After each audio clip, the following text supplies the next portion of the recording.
On March 31, 2026, China's State Council published Decree 834. It took effect that same day. No transition period, no phase-in, no grace window, 18 articles. The title is dry, Regulations on Industrial and Supply Chain Security.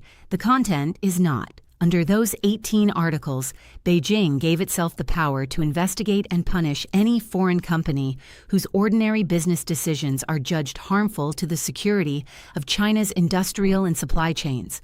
Read that again slowly. Not espionage, not sabotage, business decisions.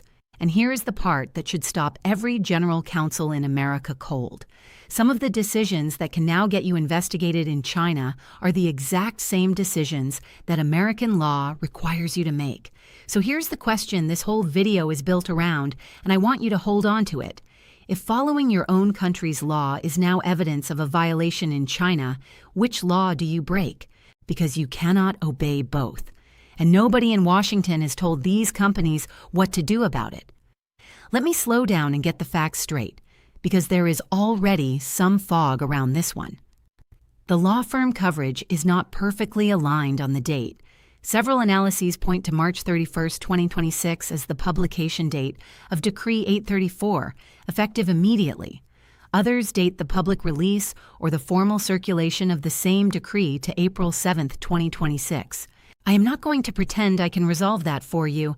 What every source agrees on is the substance. One decree, 18 articles, number 834, issued by the State Council, in force without a transition period. When the lawyers who bill by the hour to read these things disagree about when it landed, that itself tells you something about how quietly it landed. This was not announced with fireworks. It was published. And then, 13 days later, on April 13, 2026, Beijing published the companion piece, Decree 835, the Regulations on Countering Improper Extraterritorial Jurisdiction by Foreign States. 2 decrees, 2 weeks apart, and they are designed to work together like a pair of pliers. Here is how the pliers work. Decree 834 protects the chain. Decree 835 attacks the foreign law that threatens the chain. Taken together, according to the analyses published by firms including Mayer Brown, Morgan Lewis, White & Case, Sidley Austin, Freshfields, and Steptoe, Chinese authorities now have the authority to investigate and to impose countermeasures, including import and export restrictions, against any company whose compliance with United States, European Union, or United Kingdom law is deemed a threat to the stability of Chinese supply chains. Compliance, not violation. Compliance. That is the word that makes this different from every trade fight you have watched over the last decade. For years, the pattern was simple enough to explain at a dinner table. Washington sanctions a Chinese firm. American companies stop dealing with that firm. Beijing complains, retaliates somewhere else, and the cycle continues. What Decrees 834 and 835 do is skip the complaining. They reach directly into the compliance department of a foreign multinational and make the act of obeying a foreign government a punishable event inside China. And now the part where it stops being abstract. Mayer Brown's analysis lays out what this looks like on an ordinary Tuesday, auditing a Chinese supplier, pausing shipments, conducting the forced labor due diligence that United States law requires you to conduct. These are not aggressive acts. These are the things a compliance officer does to keep the company out of federal trouble. Under Decree 834, according to that analysis, each of them can now be treated as a threat to Chinese supply chain security. Think about the position that creates. An American pharmaceutical company sources an ingredient from a Chinese plant. American law says, verify that plant, document the labor conditions. If something looks wrong, suspend the relationship while you investigate. Chinese law now says suspending that relationship or auditing in a way that disrupts it may itself be the offense. You are not choosing between profit and principle. You are choosing between two governments, both of which can hurt you, and only one of which will admit that it is doing so. So where is this written down? Article 16 of Decree 834. That is the hinge. Article 16 creates the direct conflict. A company following American or European compliance policy can be violating Chinese law at the same moment, in the same transaction, using the same paperwork. There is no carve-out that says foreign legal obligation is a defense. That is the whole design. And if you are wondering how a company is supposed to know in advance where the line sits, congratulations, you have found the second problem, and it is arguably worse than the first. Because the line is not drawn. Key terms in the decree are not clearly defined. The regulation refers to conduct that disrupts normal transactions and to discriminatory measures, and according to analysis published by GovPing, neither phrase carries a clear definition. Sit with what that means operationally. What is a normal transaction? Normal compared to last quarter? Normal compared to what Beijing expected? If an American firm shifts 20% of its sourcing to India for reasons that have nothing to do with politics, is that a disruption of normal transactions? Is it a discriminatory measure? Nobody can tell you because the text does not say. And in a system where the regulator interprets its own vocabulary case by case, ambiguity is not a drafting failure. Ambiguity is the feature. Vague law is leverage. It lets you enforce hard when you are angry and enforce not at all when you are courting investment. And it makes every foreign executive negotiate with the version of the rule that lives in their imagination, which is usually stricter than the one on paper. That is cheaper than enforcement. It works on people who have not been investigated at all. Now let me tell you why I put the word pharmaceutical in the title. Because this is where the story stops being a general trade story and becomes a specific one about the medicine in your cabinet. China's 15th five-year plan explicitly named biotechnology and pharmaceuticals as a centerpiece of the country's next phase of industrial development. That is not a leak. That is a published national planning document, and China's five-year plans are the most reliable public statement of intent that any large economy produces. When Beijing writes something into the plan, capital, land, credit, and regulation follow it. And according to reporting by Stat News, Decree 834 is the legal infrastructure through which Beijing intends to protect and leverage that ambition in the pharmaceutical sector specifically. Read those two facts next to each other. A national plan that says we intend to lead in biotech. A decree that says foreign companies can be investigated for supply chain decisions we dislike. That is not a coincidence of timing.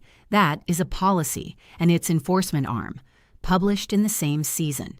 Here's the question I would ask if I ran a drug company right now.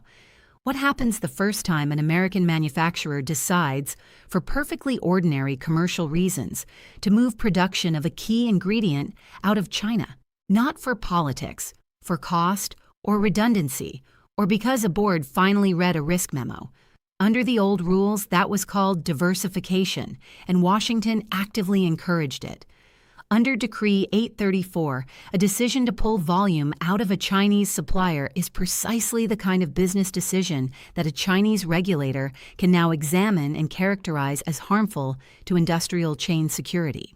The strategy that America's own policymakers have been demanding since the pandemic, de-risk, reshore, build second sources, has just been reclassified in Chinese law as potentially actionable conduct, and nobody has to prove intent.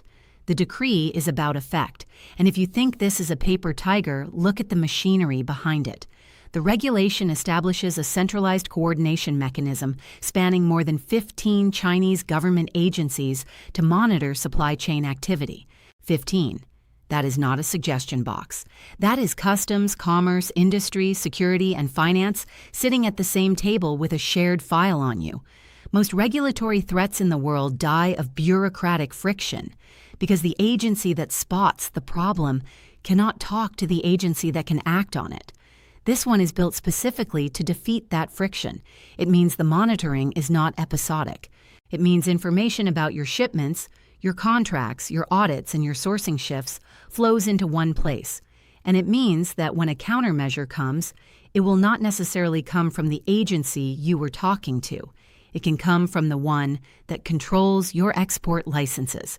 So now the obvious question, is any of this actually new or is it a rebrand? Fair question, and the honest answer is, It is an escalation on top of an existing structure, not a bolt from the blue. China already had an anti-foreign sanctions law. It already had an export control law. It already had the Ministry of Commerce blocking rules, which were designed to let Chinese entities refuse to comply with foreign sanctions and to sue for damages if they were harmed by someone else's compliance. That architecture has been assembling for years, piece by piece, mostly while American attention was somewhere else. What Decrees 834 and 835 add is scope and specificity. The earlier laws were largely reactive. They responded to foreign sanctions after they were imposed. The new decrees are structural. They do not wait for a sanctions list. They apply to ordinary supply chain conduct all the time, with a standing multi-agency mechanism watching. It is the difference between a fire alarm and a sprinkler system that is already on. Let me put the practical consequence in front of you, because this is where the lawyers get unusually direct. Across the published guidance, the recommendation to multinationals is consistent. Go back into your contracts, review the sanctions clauses, review force majeure, review termination rights, review the compliance with law provisions, the ones nobody reads because they are boilerplate, and build escalation procedures for the specific situation where foreign law conflicts with Chinese law. Now think about what that advice actually concedes. Lawyers do not tell you to build an escalation procedure for a hypothetical. They tell you to build one when they expect the conflict to occur, and they want a documented decision trail for the day it does. The compliance with law clause is the quiet star of this whole story. For 30 years, that clause meant, we will follow the law, obviously. It was furniture. It assumed that laws, whatever their differences, would not order you to do opposite things at the same time. Decree 834 breaks that assumption. Which law does the clause mean now? If your contract with a Chinese supplier says both parties will comply with applicable law, and applicable American law says suspend, and applicable Chinese law says suspending is a violation, then that sentence has stopped being furniture and started being a trap. Here is the second-order effect, and I think it is the one that actually matters for the person watching this. Companies do not usually respond to legal ambiguity by picking a side. They respond by going quiet. Nobody wants to be the test case.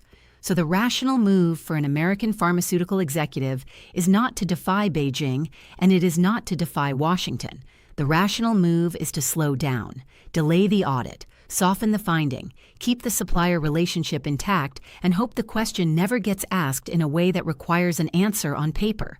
Chilling effect is a phrase people use loosely, but this is the textbook version of it.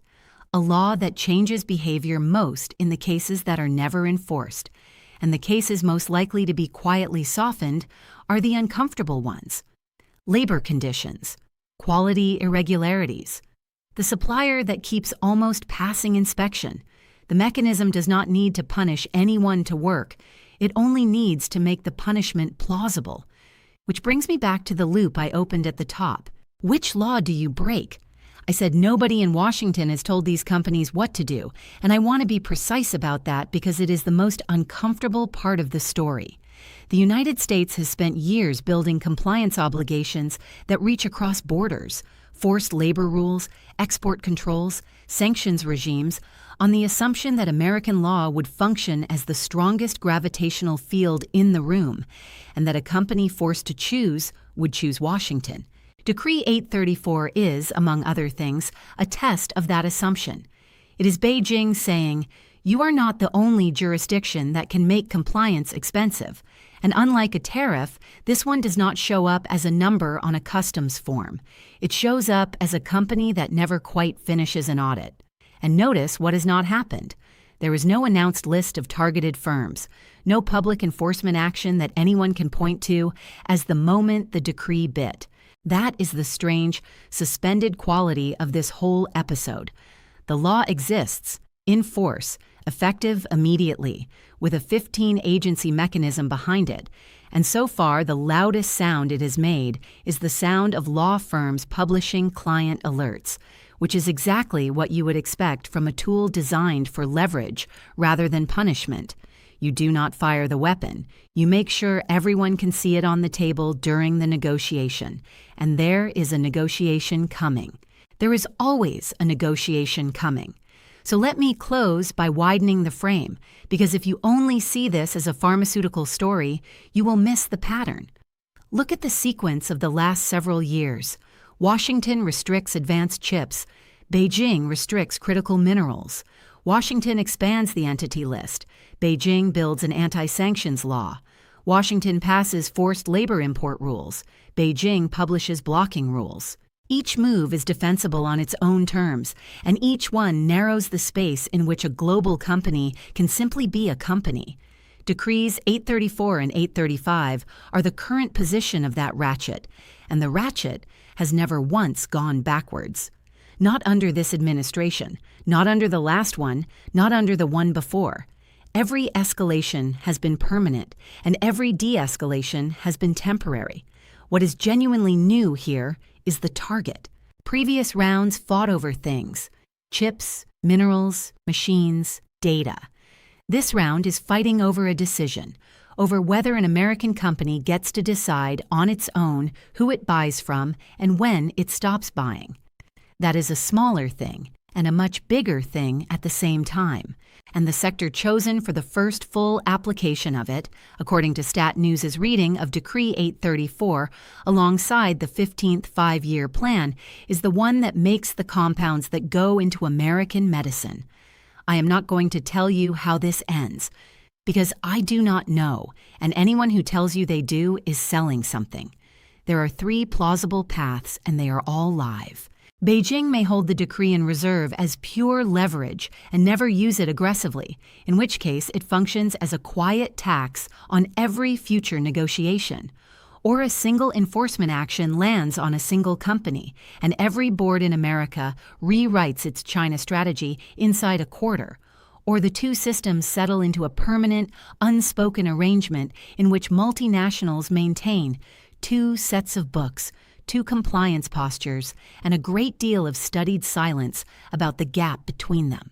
That third one is the least dramatic and, in my view, the most likely, which is precisely why it deserves the most attention. Nothing gets normalized faster than a contradiction that everyone has agreed not to name. So here is what I would leave you with. Decree 834 has 18 articles, and the one that matters is Article 16. And what Article 16 really says is that the era in which a company could serve 2 masters by simply following the rules is over. There are 2 sets of rules now, and they point in opposite directions. Every multinational operating between Washington and Beijing is going to have to answer a question that used to be theoretical, not which market is bigger, not which government is friendlier, which law do you break, and how quietly can you break it? Watch the pharmaceutical sector for the answer, because that is where the plan says it starts. And when the first company gets caught between the 2, pay very close attention to who comes to its defense and who does not.